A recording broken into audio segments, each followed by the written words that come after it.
Boss ఓనర్స్కి టెనెంట్స్కి warning అయితే ఇచ్చారు. ఎందుకంటే వీళ్ళు ఎక్కువగా తెలుగులో కాకుండా ఇంగ్లీష్లోనే మాట్లాడుతున్నారు.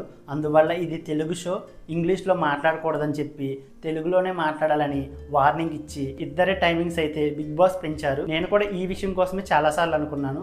నాకు అనిపించింది వీళ్ళు ఎక్కువగా ఇంగ్లీష్లోనే కంటిన్యూగా మాట్లాడుతున్నారని. చాలామందికి అర్థం కాదు. అండ్ నాకు కూడా కొన్ని విషయాలు అయితే అర్థం కాక 2-3 సార్లు ఎపిసోడ్ చూడాల్సి వచ్చింది. ఈ విషయం కోసం బిగ్ బాస్ అందరికీ వార్నింగ్ ఇవ్వడం మాత్రం మంచిది అనిపించింది. అండ్ వీళ్ళిద్దరికి ఒక టాస్క్ అయితే ఇచ్చారు. ఈ టాస్క్లో ఇద్దరు చాలా తెలివిగా ఆడారనిపించింది. అండ్ మనం ఎవరి టీంలో ఉంటే వాళ్ళ టీం కోసమే ఎక్కువగా ఆలోచించాలి. అండ్ బర్నీ గారి కోసం అయితే టెనెంట్స్ అయితే చాలా ఎక్కువగా ఫీల్ అయిపోతున్నారు. అలా ఫీల్ అవ్వడం అయితే కరెక్ట్ కాదనిపించింది.